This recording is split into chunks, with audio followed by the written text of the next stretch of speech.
Welcome to Aaron Mahnke's Cabinet of Curiosities, a production of iHeartRadio and Grim and Mild. Our world is full of the unexplainable. And if history is an open book, all of these amazing tales are right there on display, just waiting for us to explore. Welcome to the Cabinet of Curiosities.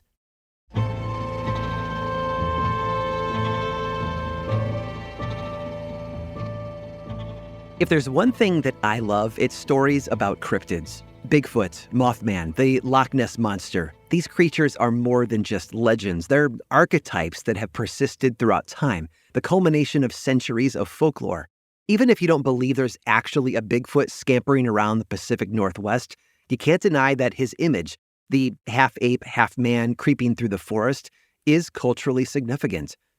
But if Bigfoot is an A-list celebrity in the cryptid world, there are tons of other weird creatures playing supporting roles.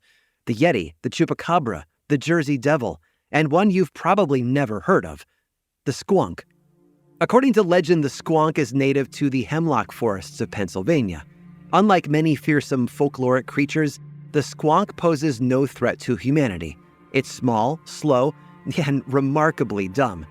It's also pretty easy to hunt. An account published in 1926 tells the story of a famous American finding his very own Squonk.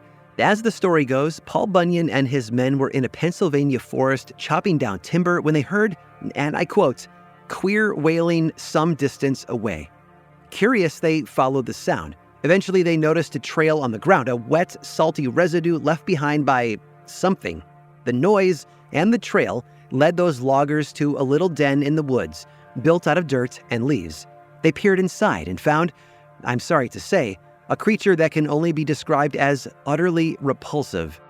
Its wrinkled skin was marked with moles and warts. Its feet were webbed, but only on the left side, giving it a distinctly asymmetrical appearance. Essentially, it was like a weird, saggy, slightly amphibious pig. But the worst part of all, the Squonk was self-aware. It seems that noise that Paul Bunyan and his buddies heard was the sound of the Squonk crying, mourning its own ugliness. And the wet, salty trail was the Squonk's tears, soaking into the forest floor. The lumberjacks reportedly grabbed the sobbing animal and shoved it into a bag to carry it home. I don't know if they planned to eat it or keep it as a pet or what, but whatever their plan was, it didn't work out.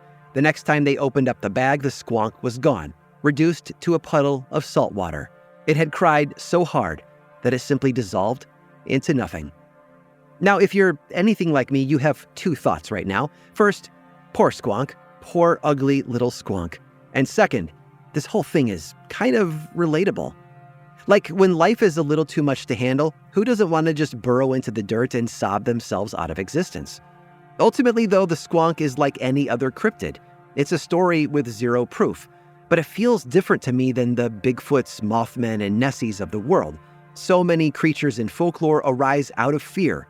The fear of an ape-like monster stalking you through the woods or a sea serpent dragging you beneath the water's surface.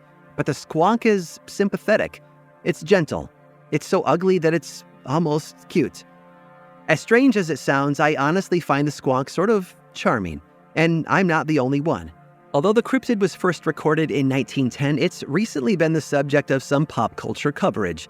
At least two different bands, the American rock group Steely Dan and the British band Genesis, have songs that reference the Squonk. There's even a Squonk-inspired character in the video game Final Fantasy.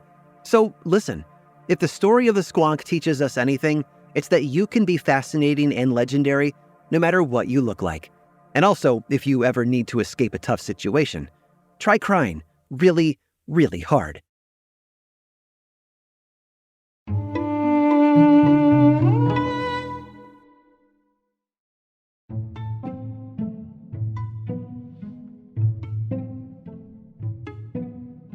Look, no one is good at everything.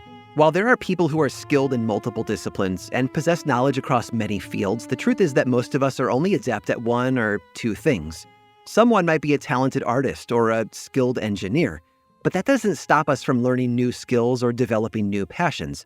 We may pick up the guitar or try our hand at painting. As for J.J. Sylvester, well, he probably should have stuck to math. James Joseph Sylvester was born on September 3rd of 1814 in London, England. He had a bit of a rough childhood growing up, having been taken out of school when he was 14 for allegedly stabbing another student with a knife. He ended up transferring from the University of London to the Liverpool Royal Institution, but didn't really get into math until he reached St. John's College, Cambridge in 1831. Now, Sylvester did very well in college, even when he was forced to take a 2-year hiatus after falling seriously ill. In 1837, he took Cambridge's Tripos examination and ranked second among the other students. Unfortunately, he was unable to graduate with his degree as he could not complete one prerequisite. All graduates had to accept the 39 Articles of the Church of England upon completing their studies, and Sylvester was the son of a Jewish merchant father. His religious background put him at a significant disadvantage when it came to work after college as well, as he was ineligible for any fellowships or math prizes. Still, he persevered and found work at University College London as a professor of natural philosophy. He even went on to earn both a bachelor's degree and a master's from Trinity College Dublin in 1841. But he didn't exactly have a temperament for teaching. It seemed that Sylvester had trouble controlling his anger among his students. After moving to America and becoming a math professor at the University of Virginia, he resigned after less than 4 months. It seems one of his students had been rudely reading a newspaper in one of his classes and insulted him when called out for his behavior. Sylvester in turn whacked him with a sword cane, causing him to fall to the ground. The professor thought that he had killed the boy, but had only mildly wounded him.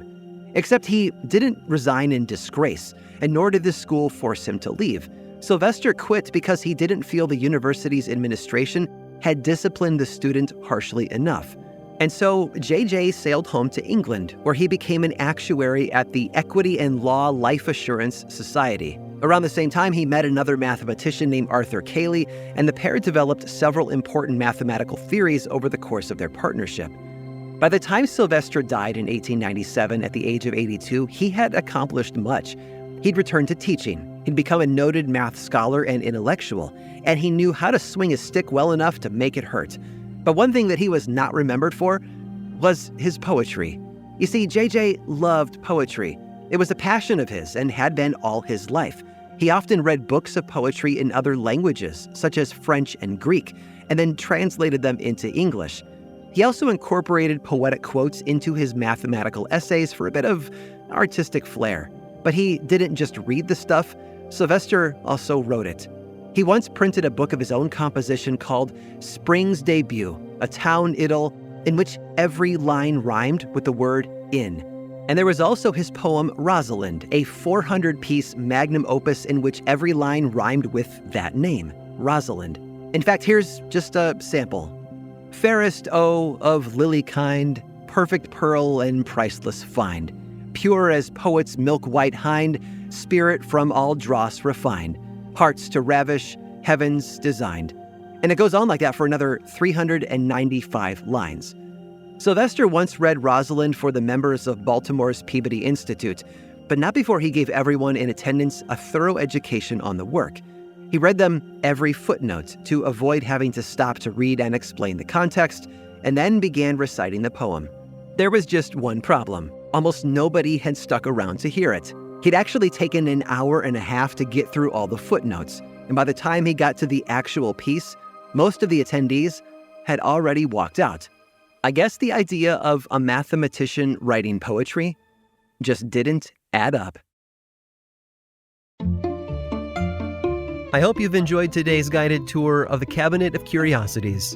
Subscribe for free on Apple Podcasts or learn more about the show by visiting curiositiespodcast.com. This show was created by me, Aaron Mahnke, in partnership with How Stuff Works. I make another award-winning show called Lore, which is a podcast, book series, and television show, and you can learn all about it over at theworldoflore.com. And until next time, stay curious.